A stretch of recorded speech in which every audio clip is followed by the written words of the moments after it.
Members of Congress, I now have the high privilege and distinct honor of presenting to you His Excellency Benjamin Netanyahu, Prime Minister of Israel.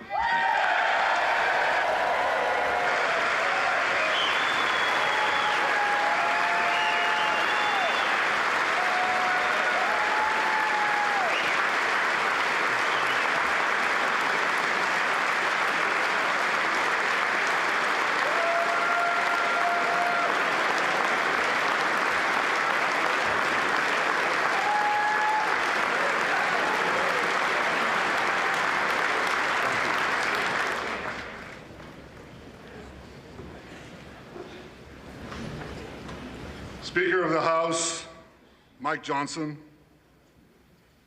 Senator Ben Cardin, Minority Leader Hakeem Jeffries, Senate Majority Leader Chuck Schumer, Senate Minority Leader Mitch McConnell, Senators, members of Congress, distinguished guests. Mr. Speaker, I want to thank you for giving me the profound honor of addressing this great citadel of democracy for the fourth time.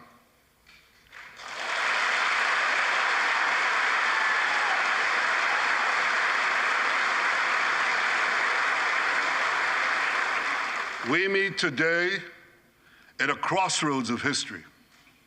Our world is in upheaval. In the Middle East, Iran's axis of terror confronts America, Israel, and our Arab friends. This is not a clash of civilizations. It's a clash between barbarism and civilization.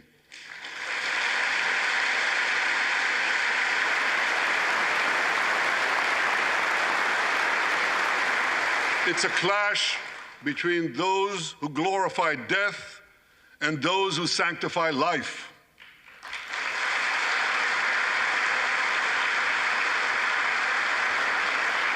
For the forces of civilization to triumph, America and Israel must stand together.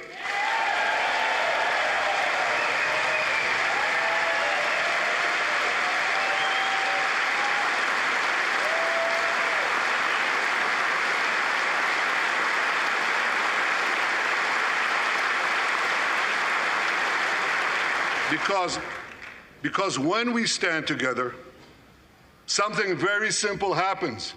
We win, they lose.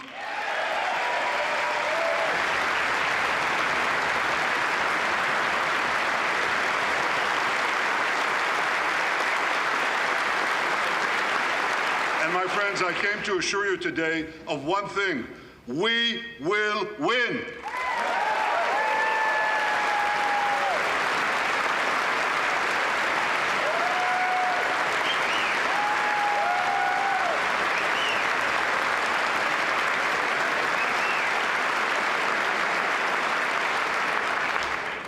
Ladies and gentlemen, like December 7th, 1941, and September 11th, 2001, October 7th is a day that will forever live in infamy.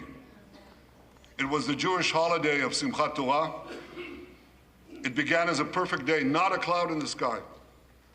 Thousands of young Israelis were celebrating at an outdoor music festival. And suddenly, at 6:29 a.m., as children were still sleeping soundly in their beds in the towns and kibbutzim next to Gaza, suddenly heaven turned into hell. 3,000 Hamas terrorists stormed into Israel. They butchered 1,200 people from 41 countries, including 39 Americans. Proportionately, compared to our population size, that's like 20 9/11s in one day. And these monsters, they raped women, they beheaded men, they burnt babies alive, they killed parents in front of their children, and children in front of their parents. They dragged 255 people, both living and dead, into the dark dungeons of Gaza. Israel has already brought home 135 of these hostages, including 7 who were freed in daring rescue operations.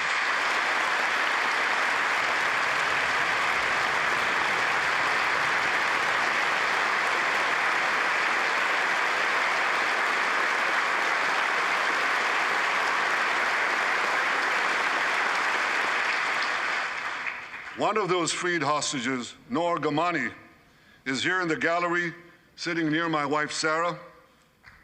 On the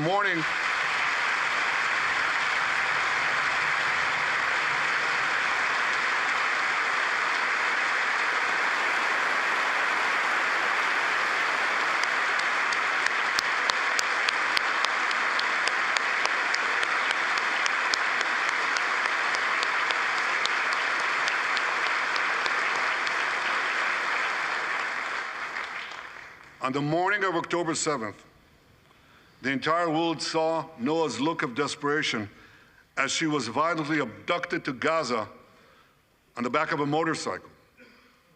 I met Noah's mother, Leora, a few months ago. She was dying of cancer. She said to me, "Prime Minister, I have one final wish. I wish to hug my daughter Noah one last time before I die." 2 months ago, I authorized a breathtaking commando rescue operation. Our special forces, including a heroic officer named Arnon Zmora, who fell in this battle, rescued Noah and 3 other hostages.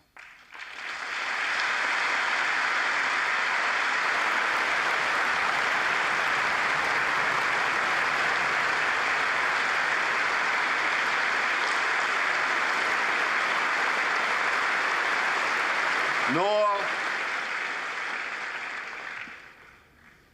I think it's one of the most moving things. When Noah was reunited with her mother, Leora, and her mother's last wish came true. Noah, we're so thrilled to have you with us today. Thank you.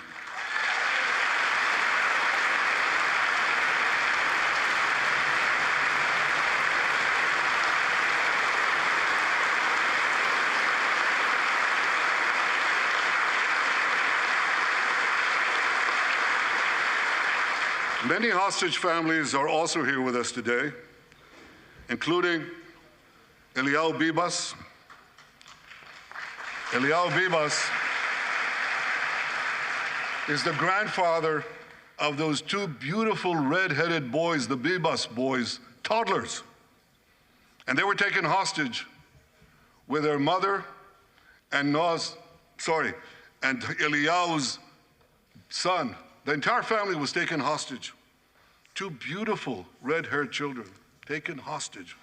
What monsters. And with us also is Iris Chaim, whose son, Yotam, bravely escaped Hamas captivity with 2 other Israelis, and tragically they were killed making their way back to our lines. We have with us also the families of American hostages. They're here.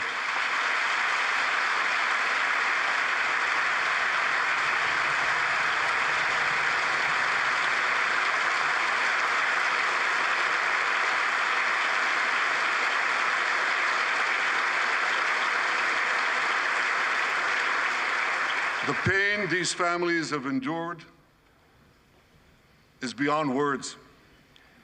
I met with them again yesterday, and I promised them this: I will not rest until all their loved ones are home, all of them.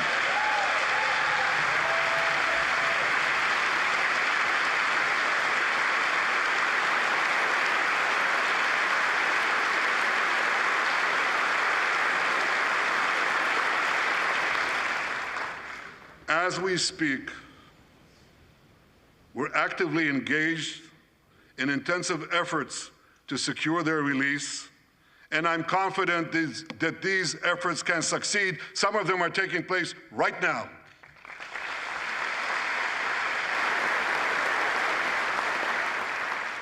I want to thank President Biden for his tireless efforts on behalf of the hostages and for his efforts to the hostage families as well.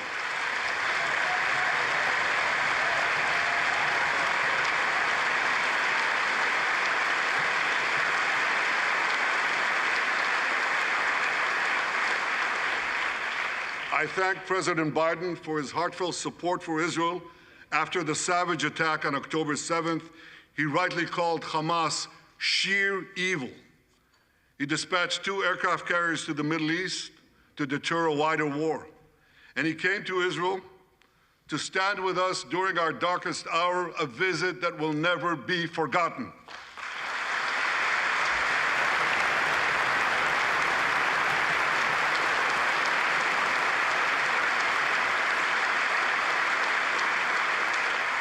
President Biden and I have known each other for over 40 years.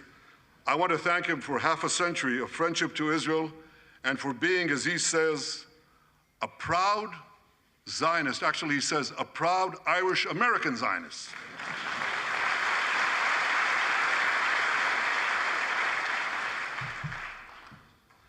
My friends, for more than 9 months, Israel's soldiers have shown boundless courage.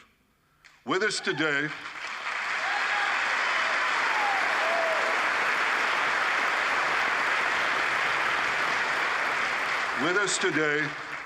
is Lieutenant Avichai Reuven.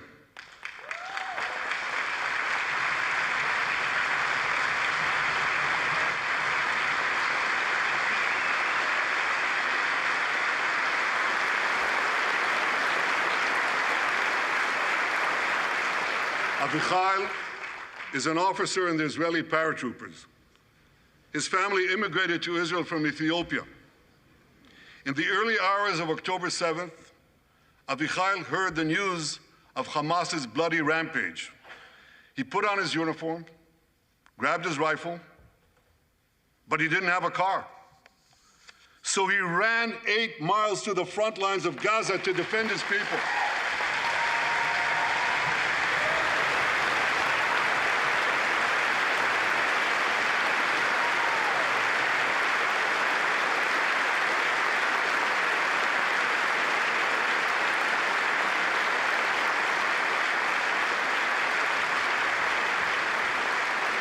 You heard that right.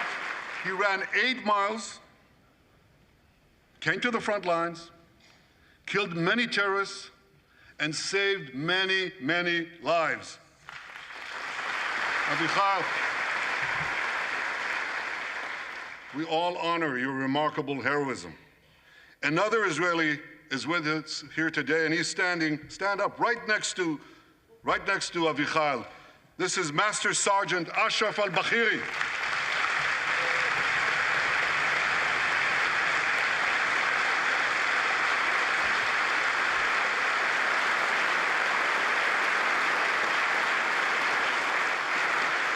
Ashraf is a Bedouin soldier from the Israeli Muslim community of Raat. On October 7th, Ashraf too killed many terrorists. First, he defended his comrades in the military base, and he then rushed to defend the neighboring communities, including the devastated community of Kibbutz Be'eri. Like Ashraf,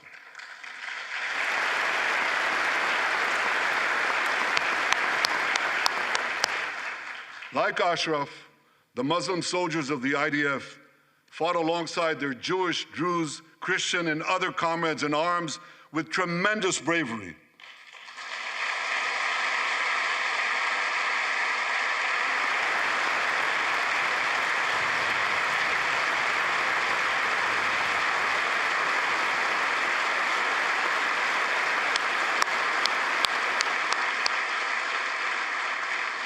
A third hero, Lieutenant Asa Sofer, is also here with us.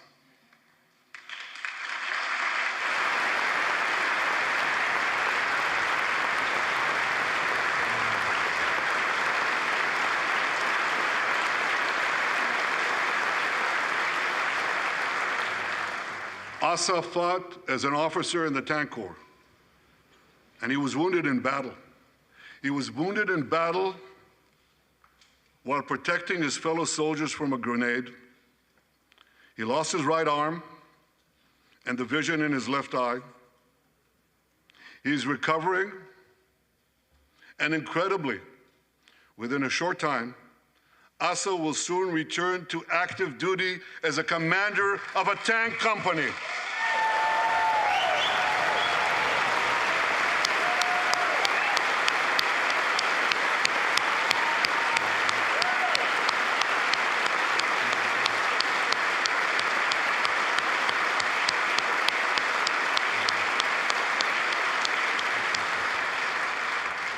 I just learned there is a fourth hero here, Lieutenant Jonathan Ben Chamo, who lost a leg in Gaza and continued to fight.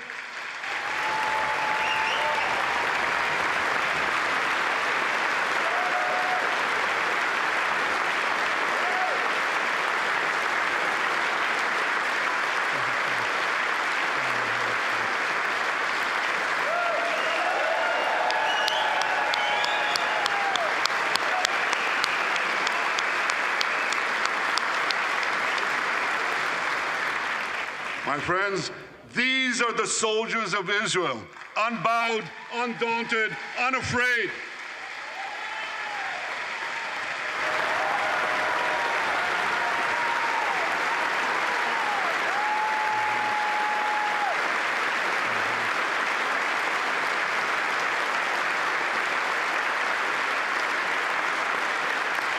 As the Bible says, Am kelavi yakum. They shall rise like lions. They have risen like lions. The lions of Judah, the lions of Israel.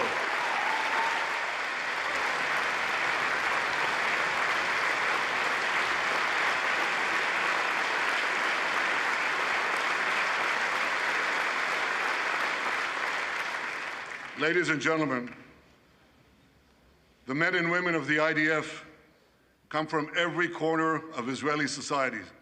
Every ethnicity, every color, every creed, left and right, religious and secular. All are imbued with the indomitable spirit of the Maccabees, the legendary Jewish warriors of antiquity. With us today is Yechiel Leiter, the father of one of those Maccabees. Yechiel's father escaped the Holocaust and found refuge in America. As a young man, Yechiel moved to Israel and raised a family of 8 children. He named his eldest son, Moshe, after his late father. Moshe became an exemplary officer in one of our elite commando units. He served with distinction for 2 decades while raising 6 beautiful children of his own. On October 7th, Moshe volunteered to return to combat. 4 weeks later, he was killed when a booby-trapped mine exploded in a tunnel shaft right next to a mosque. At his son's funeral, Yechiel said this: "If the state of Israel had not been established after the Holocaust, the image engraved in our collective memory would have been the photograph of that helpless Jewish boy in the Warsaw Ghetto holding his hands up in the air with Nazi rifles pointed at him. But because of the birth of Israel," Yechiel continued, "because of the courage of soldiers like my son Moshe, the Jewish people are no longer helpless in the face of our enemies."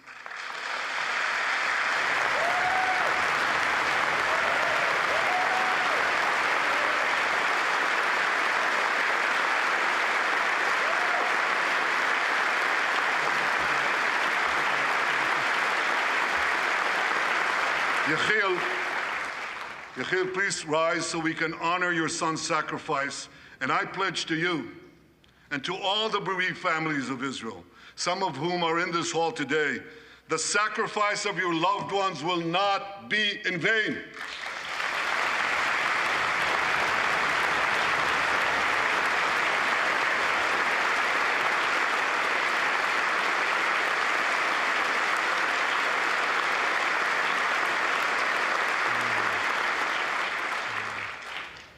It will not be in vain because for Israel, never again must never be an empty promise. It must always remain a sacred vow. And after October 7th, never again is now.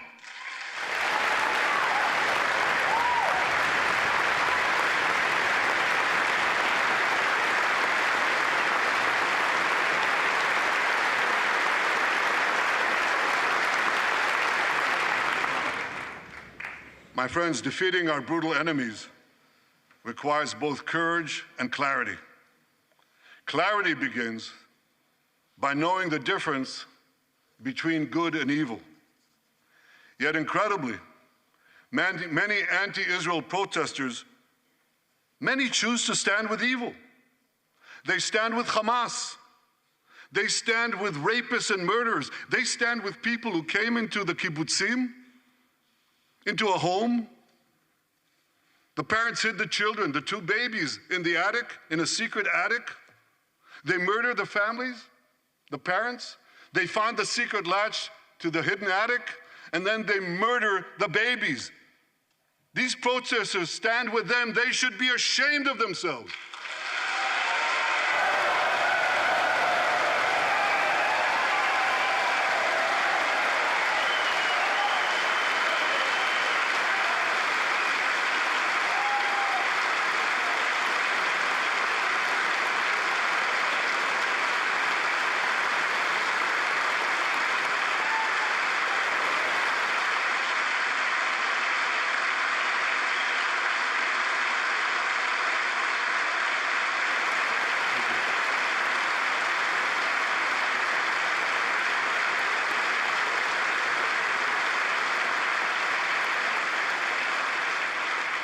They refuse to make the simple distinction between those who target terrorists and those who target civilians, between the democratic state of Israel and the terrorist thugs of Hamas.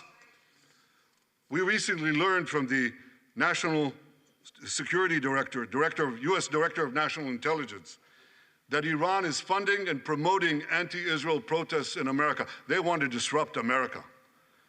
So these protesters burn American flags even on the 4th of July. And I wish to salute the fraternity brothers at the University of North Carolina who protected the American flag against these anti-Israel protesters.